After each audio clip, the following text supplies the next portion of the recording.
Hi, ಕೇದವ್ರು ನಡೆಸುವಂತಹ NEET counselling ಏನಿದೆ ಅದರಲ್ಲಿ participate ಮಾಡೋದಕ್ಕೆ ತಮ್ಮ ನೀಟ್ ಡೀಟೇಲ್ಸ್ ಅನ್ನ ಕೇದವರ ವೆಬ್ಸೈಟ್ ಅಲ್ಲಿ ಯಾವಾಗ ಅಪ್ಡೇಟ್ ಮಾಡಬೇಕು, ಪ್ರೊಸೀಜರ್ ಯಾವ ರೀತಿ ಇರುತ್ತೆ ಅಂದ್ರೆ ನಮ್ಗೆ ಹೇಗೆ ಗೊತ್ತಾಗುತ್ತೆ, ಸ್ಟಾರ್ಟ್ ಆಗಿರೋದು ಹೇಗೆ ಗೊತ್ತಾಗುತ್ತೆ, ಇದೆಲ್ಲ ಡೀಟೇಲ್ಸ್ ಅನ್ನ ಸ್ಟೂಡೆಂಟ್ಸ್ ಕೇಳ್ತಾ ಇದ್ರು. ಅದಕ್ಕೋಸ್ಕರ ವಿಡಿಯೋನ ಮಾಡ್ತಾ ಇರೋದು. ಸರಿ, ಈಗ ವಿಷಯ ಅಂತ ಹೇಳಿದ್ರೆ ಕೇದವರು ಈ ನೀಟ್ ಡೀಟೇಲ್ಸ್ ಏನಿದೆ ಅಪ್ಡೇಟ್ ಮಾಡೋದಕ್ಕೆ ಮೊದಲಿಗೆ ಲಿಂಕ್ ಅನ್ನ ಪ್ರೊವೈಡ್ ಮಾಡ್ತಾರೆ. ಲಿಂಕ್ ಅನ್ನ ಪ್ರೊವೈಡ್ ಮಾಡ್ತಾರೆ, ಅದ್ರ ಜೊತೆಗೆ ಒಂದು ನೋಟಿಫಿಕೇಶನ್ ಕೂಡ ರಿಲೀಸ್ ಮಾಡ್ತಾರೆ.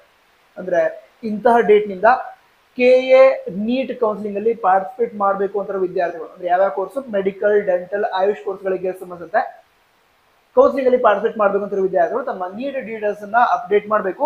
ಇಂತಹ ಡೇಟ್ ನಿಂದ ಈ ನೀಟ್ ಡೀಟೇಲ್ಸ್ ಅನ್ನ ಅಪ್ಡೇಟ್ ಮಾಡೋದಕ್ಕೆ ಅವಕಾಶ ಕೊಡ್ತೀವಿ.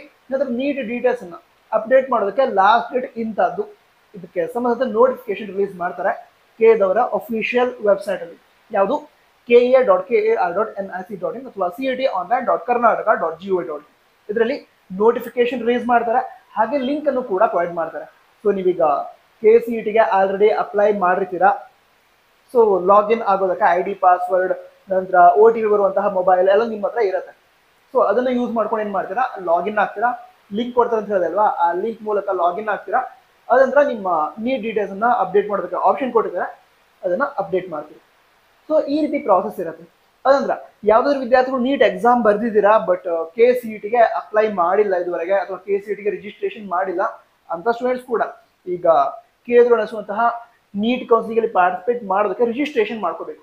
ಸೊ ಅವರಿಗೂ ಕೂಡ ರಿಜಿಸ್ಟ್ರೇಷನ್ ಮಾಡೋದಕ್ಕೆ ಲಿಂಕ್ ಕೊಡ್ತಾರೆ. ಸೊ ಆವಾಗ ರಿಜಿಸ್ಟ್ರೇಷನ್ ಮಾಡ್ಕೋಬೇಕು. ನಂತರ ರಿಜಿಸ್ಟ್ರೇಷನ್ ಫೀಸ್ ಅಂತ ಇರುತ್ತೆ, ಅದನ್ನ ಪೇ ಮಾಡಬೇಕು. ಅದರ ನಂತರ ನಿಮ್ಮ ನೀಟ್ ಡೀಟೇಲ್ಸ್ ಅನ್ನ ಅಪ್ಡೇಟ್ ಮಾಡಬೇಕು. ಈ ರೀತಿ ಪ್ರಾಸೆಸ್ ಇರುತ್ತೆ. ನಂತರ ಈ ಪ್ರಾಸೆಸ್ ಯಾವಾಗ ಸ್ಟಾರ್ಟ್ ಆಗಬಹುದು ಅಂತ ನೀವು ಕೇಳೋದಾದ್ರೆ ಮುಂದಿನ ಒಂದು 3 to 4 ಡೇಸ್ ಅಲ್ಲಿ, ಜಾಸ್ತಿ ಅಂತ ಹೇಳಿದ್ರೆ ಒಂದು 5 ಡೇಸ್ ಅಲ್ಲಿ ಈ ಒಂದು ಪ್ರಾಸೆಸ್ ಅನ್ನ ಸ್ಟಾರ್ಟ್ ಮಾಡ್ತಾರೆ ಅಂತ ಅನ್ಕೊಂಡಿದ್ದೀನಿ. ಯಾಕಂತ ಹೇಳಿದ್ರೆ ಈಗ ಮುಂದೆ ಕೌನ್ಸಿಲಿಂಗ್ ಪ್ರಾಸೆಸ್ ಕರೆಕ್ಟ್ ಆಗಿ ನಡಿಬೇಕು ಅಂತ ಹೇಳಿದ್ರೆ ಈ ಎಲ್ಲ ಪ್ರಾಸೆಸ್ ಈಗ ಸ್ಟಾರ್ಟ್ ಆಗ್ಬೇಕು. ಅದಕ್ಕೋಸ್ಕರ ಮುಂದಿನ 3 to 4 ಡೇಸ್ ಅಲ್ಲಿ ಒಂದು ಪ್ರಾಸೆಸ್ ಏನಿದೆ ಅಥವಾ ಒಂದು ನೋಟಿಫಿಕೇಶನ್ ರಿಲೀಸ್ ಮಾಡಿ ಲಿಂಕ್ ಅನ್ನ ಪ್ರೊವೈಡ್ ಮಾಡೋದೇನಿದೆ ಅದು ಆಗಬಹುದು. ಸೊ ಡೇಟ್ ಅನೌನ್ಸ್ ಆದ್ರೆ ಅಥವಾ ನೋಟಿಫಿಕೇಶನ್ ಬಂದ್ರೆ ನಾವು ಕೂಡ ಆದಷ್ಟು ಬೇಗ ನಿಮಗೆ ಹೇಳಿರ್ತೀವಿ. ಓಕೆನಾ? ಮತ್ತೆ ಡೌಟ್ ಇದ್ರೆ ಕಮೆಂಟ್ ತಿಳಿಸಿ. ಮುಂದಿನ ವಿಡಿಯೋದಲ್ಲಿ ಸಿಗೋಣ. ಅದಕ್ಕೋಸ್ಕರ ಸಬ್ಸ್ಕ್ರೈಬ್ ಕೂಡ ಮಾಡಿ. All the best. ಜೈ ಹಿಂದ್, ವಂದೇ ಮಾತರಂ.